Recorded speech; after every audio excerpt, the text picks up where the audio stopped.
Lição de número 3, 16 de julho de 2023. O perigo do ensino progressista.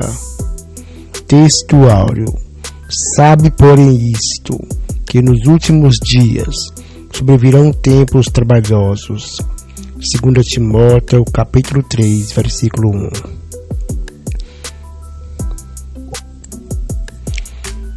Os ensinos progressistas buscam desconstruir a fé cristã por dentro e afastar as pessoas do verdadeiro cristianismo bíblico, tornando-as meras militantes de causas sociais. Leitura bíblica em classe, 2 Timóteo, capítulo 3, versículos 1 ao 9. Sabe, porém, isto, que nos últimos dias sobrevirão tempos trabalhosos, porque haverá homens amantes de si mesmo, avarentos, presunçosos, soberbos, blasfemos, desobedientes a pais e mães, ingratos, profanos, sem afeto natural, irreconciliáveis, caluniadores, incontinentes, cruéis, sem amor para com os bons, traidores, obstinados, orgulhosos, mais amigos dos deleites do que amigos de Deus, tendo aparência de piedade, mas negando a eficácia dela. Destes afasta-te, porque deste número são os que se introduzem pelas casas e levam cativas mulheres nécias carregadas de pecados, levadas de várias concupiscências, que aprendem sempre e nunca podem chegar ao conhecimento da verdade. E como Janes e Jambres resistiram a Moisés, assim também estes resistem à verdade, sendo homens corruptos de entendimento e réprobos quanto à fé. Não irão, porém, avante, porque a todos será manifesto o seu desvario, como também o foi daqueles. Introdução. Nesta lição veremos que os ensinos progressistas enfraquecem a autoridade da Bíblia. Suas heresias propagam que as Escrituras contêm erros, que Deus não é soberano e que o sobrenatural é um mito. São indiferentes à doutrina bíblica do pecado, relativizam os valores morais e defendem a necessidade de ressignificar a fé cristã. Por conseguinte, seus ensinos progressistas resultam na descaracterização do cristianismo bíblico. Nesta oportunidade, verificaremos alguns de seus heréticos conceitos e os meios espirituais pelos quais a Igreja deve resistir aos seus efeitos maléficos. Judas 1:3. Tópico 1. A descaracterização do cristianismo. Ponto 1 do tópico 1. A deterioração moral. A expressão bíblica últimos dias faz alusão ao período anterior à volta de Cristo, sendo retratado como um tempo extremamente difícil. 2 Timóteo 3:1. O apóstolo Paulo alerta que o comportamento humano estará associado à impiedade, caracterizada pela profunda degradação moral. 2 Timóteo 3:2, versículos 2 e 4. Por isso, a lista paulina é uma descrição da escalada dos pecados na sociedade e o enfraquecimento da doutrina bíblica e o relativismo, que não aceita norma moral absoluta, instigam a má conduta da humanidade. O atual e alarmante crescimento do pecado é uma indicação de que já vivemos esses últimos dias. Não obstante, apesar das investidas heréticas, A Bíblia nos adverte a viver em santidade em qualquer época da jornada cristã. 1 Pedro capítulo 1, verso 15, 23 e 25. A erosão da ortodoxia. O ensino progressista representa um ataque teológico à ortodoxia bíblica. Suas teses reduzem o texto bíblico a um mero registro de experiências religiosas. Desse modo, o fundamento da fé cristã é questionado, isto é, a autoridade bíblica é rejeitada e suas verdades negligenciadas. O conteúdo doutrinário cede espaço para a cultura, o entretenimento e ao resultado a qualquer custo. Os cristãos tornam-se mais amigos dos deleites do que amigos de Deus. 2 Timóteo, capítulo 3, versículo 4. A vida em igreja fica desprovida do poder do Espírito, sendo incapaz de ser instrumento de transformação do caráter das pessoas. 2 Timóteo 3, 5. 2 Coríntios, capítulo 4, versículo 2 ao 3 e 3. Portanto, não podemos negociar a verdade de que a Bíblia é a única revelação escrita de Deus dada pelo Espírito Santo capaz de constranger a consciência dos pecadores. 2 Timóteo, capítulo 3, versículos 16 e 17. A corrupção da fé. Ponto 3 do tópico 1. Com o caráter humano maculado e a corrosão da ortodoxia promovidos pelo progressismo no ensino, o cristianismo e a fé bíblica são descaracterizados. Não por acaso o apóstolo Paulo acrescenta as práticas dos falsos cristãos, 2 Timóteo capítulo 3, versículo 2 e 4. A repulsiva conduta da luxúria e de várias concupiscências.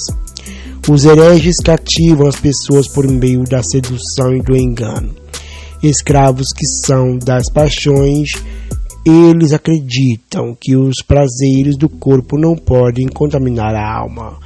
Por isso os pecados morais, a libertinagem e o abuso do corpo são tolerados, tais como a prostituição, a ideologia de gênero e as drogas e o aborto, o relativismo moral, etc. A rebeldia e a ausência de genuína conversão os impedem de alcançar o conhecimento da verdade. 2 Timóteo, capítulo 3, versículo 7. Por fim, o engano desses mestres e seus seguidores será objeto do juízo divino. Tópico 2. As teorias progressistas. A desconstrução da Bíblia. O ensino progressista é o desdobramento do liberalismo teológico. Sua principal característica é o repúdio à inspiração e inerrância da Bíblia. 2 Timóteo, capítulo 3, versículo 16. A ênfase do progressismo repousa no antropocentrismo, homem como centro. Esse ensino produz pessoas egocêntricas e retira a convicção do pecado. 2 Timóteo, capítulo 3, versículo 2. O parâmetro progressista é de reinterpretação das Escrituras para satisfazer a concupiscência humana. 2 Timóteo, capítulo 4, versículo 3. Então propaga-se um evangelho em que a salvação do homem ocorre por meio de uma reforma social com a relativização do pecado, da moral e da fé bíblica. Gálatas 1:7 ao 10. Assim, o termo progressista refere-se às teorias que se distanciam do cristianismo bíblico, em especial na deturpação das doutrinas e dos valores cristãos. Filipenses capítulo 3, versículos 18 e 19. 2 Pedro capítulo 2, versículos 19. Ponto 2 do tópico 2. Teísmo aberto. Outra corrente da teologia liberal progressista é o ensino do teísmo aberto. Nessa teologia, Deus é limitado, não conhece o futuro em detalhes, não exerce o controle absoluto sobre o universo e nem sobre a vida humana. Afirma-se que o conhecimento divino das coisas que estão por acontecer depende das ações livres dos homens. Rejeita-se o conceito da presciência em que Deus sabe todas as coisas antecipadamente. Nessa heresia, Deus foi surpreendido pelo pecado no Éden e forçado a redesenhar a história. Gênesis capítulo 3, versículos 8 ao 19. Essa ênfase extremada nas decisões do homem sacrifica a soberania de Deus e a autolimitação divina anula o que a Bíblia ensina sobre a queda e a corrupção do gênero humano, afetando assim a doutrina da providência divina e da presença do mal moral no mundo. Logo, embora seus postulantes não reconheçam publicamente, a conclusão é bem lógica. Se Deus não é soberano, então não faz sentido orar a Ele. Ponto 3 do tópico 2. A teologia da demitologização. Em 1958, Rudolf Bultmann propôs um programa de demitologização do texto bíblico. O mito é uma história de caráter religioso que não tem fundamento na realidade e que se destina a transmitir um conceito de fé. Para esse teólogo alemão, havia mitos na Bíblia e era preciso separá-los da verdade. Nesse pensamento, o céu e o inferno, a tentação, os demônios e a possessão demoníaca passam a ser vistos como mitológicos. Até a doutrina da concepção, do nascimento virginal e a promessa da vinda de Cristo são classificados como mitologia. Nessa teologia, a Bíblia só é crível se dela forem extirpados os milagres, os sinais e outras revelações sobrenaturais. Em oposição a esses disparates, ratificamos que a Bíblia é a verdade plena de Deus, atestada pelo Espírito Santo, sustentada pela história e confirmada por milhões de pessoas alcançadas pela fé em Cristo. 2 Pedro capítulo 1, versículo 21. Tópico 3. Refutando o ensino progressista. Ponto 1 do tópico 3. Reafirmando a autoridade bíblica. Em refutação ao ensino progressista, é indispensável reafirmar a doutrina da inspiração divina, verbal e plenária da inerrante palavra de Deus. 2 Timóteo, capítulo 3, versículos 16 e 17. E validar o princípio do solo escritura, instituído na reforma que estabelece a Bíblia como a única regra infalível e autoridade final de fé e prática. Nessa direção, Lutero advertia sobre a necessidade de distinguir entre o que foi entregue por Deus nos textos sagrados e o que foi inventado pelos homens no contexto da pesada tradição romana na Idade Média. Armínio, por sua vez, alertava que a perfeição das Escrituras é solapada quando sua verdade é negada ou reinterpretada. Desse modo, a autoridade bíblica é ratificada quando se oferece resistência à presunção das ideologias humanas em acrescentar ou retirar alguma coisa das Escrituras. Ponto 2 do tópico 3. Ensinando as doutrinas bíblicas. A grande comissão confiada à igreja consiste em fazer e ensinar discípulos. Mateus 28, capítulo 28, versículos 19 e 20. Compreende uma ordenança proclamadora e um mandato educacional. A incumbência tanto de formação quanto de transformação de indivíduos.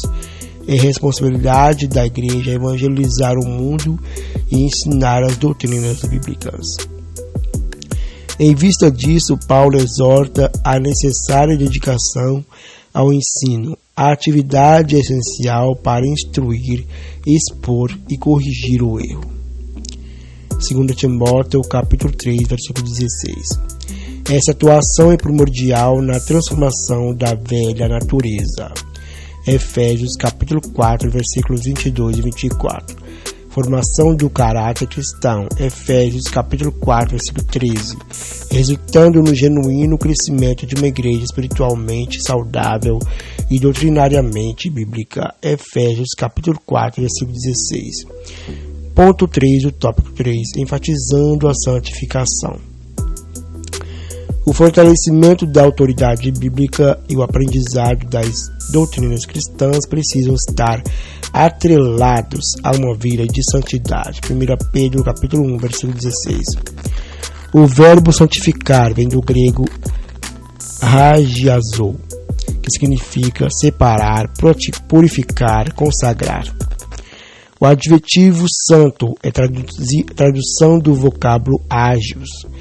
Desse modo, a santificação é a operação do Espírito Santo em manter o crente separado do pecado e consagrado a Deus. Romanos capítulo 12, versículos 1 e 2. É a continuação da obra iniciada na regeneração. Efésios capítulo 1, versículo 13. Quando o salvo recebe novidade de vida. 2 Coríntios capítulo 5, versículo 17. E se estende até o dia da glorificação do crente. Romanos capítulo 6, versículo 22. A ênfase está na obediência à palavra de Deus. Tiago capítulo 1, versículo 22. No abandono das concupiscências. Pedro capítulo 1, versículo 13 e 14. E numa vida de retidão moral em toda maneira de viver. 1 Pedro capítulo 1, versículo 15. Conclusão. As Escrituras advertem que a conduta humana dos últimos dias é de repulsiva descaracterização da fé.